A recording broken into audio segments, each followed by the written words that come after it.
En ce moment, quand les gens me demandent qu'est-ce que tu aimes faire dans la vie, qu'est-ce que tu fais dans la vie, je réponds deux choses, l'hypnose et l'écriture. C'est assez solennel, là en ce moment, je suis près de l'Etna.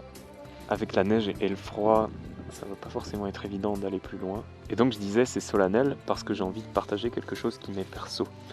C'est-à-dire, lorsque je parle de l'hypnose et de l'écriture, en fait, je me demande en détail dans quelle direction je peux aller. Si je veux aller vers plus d'hypnose ou si je veux aller vers plus d'écriture. Ou alors peut-être les deux. Et là maintenant, j'ai envie de partager ce que je suis en train de faire, c'est-à-dire expérimenter. Et c'est exactement ce que je fais par l'intermédiaire de cette vidéo. En ce moment, en fait, j'ai une sorte de marche à 3 temps. Premier temps, j'ai un cahier, un stylo. Je me pose des questions, par exemple, qu'est-ce que c'est mon rêve dans la vie? Et puis j'essaye de détailler tout ce qui me vient par la tête. Parfois, je prends aussi du temps pour juste respirer, faire un petit peu d'auto-hypnose et voir ce qui vient, voir quelles sont les réponses qui me viennent à ce moment-là. Qu'est-ce que c'est mon rêve dans la vie? Je me demande aussi ce que c'est que la satisfaction. Qu'est-ce que l'hypnose, ça représente pour moi? Qu'est-ce que l'écriture, ça représente pour moi? C'est un exemple de question, mais j'en explore pas mal comme ça en ce moment. Et ensuite, je prends un temps pour créer.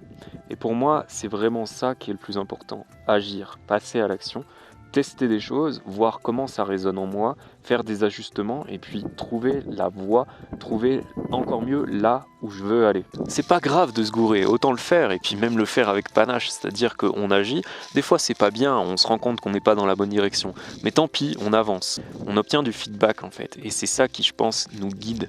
Et troisième temps, je le prends pour m'inspirer, pour aller lire des choses intéressantes, pour aller regarder des vidéos, écouter des podcasts qui sont intéressants. En ce moment d'ailleurs, j'écoute le podcast de Radio Sauvage que je trouve vraiment cool. Et ça, je pense que ces podcasts, ça nous nourrit, ça permet aussi d'aller s'éduquer. Et ça offre des voies d'expérimentation auxquelles on n'avait peut-être pas pensé. En tout cas, c'est en ça que je trouve intéressant d'aller chercher des vidéos inspirantes, d'aller chercher du contenu qui va nous permettre d'avancer encore une fois.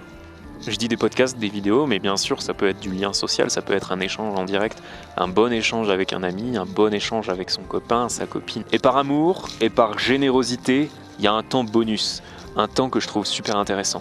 C'est le temps de la méditation, le temps de l'auto-hypnose, le temps pour soi, pour respirer, pour chanter, faire une prière. Moi, je vois ça comme laisser les choses se décanter. Laisser le flou s'en aller, le brouillard, laisser apparaître la lumière. On fait un demi-cœur, tendresse, fourrure, air frais, la bise, salut.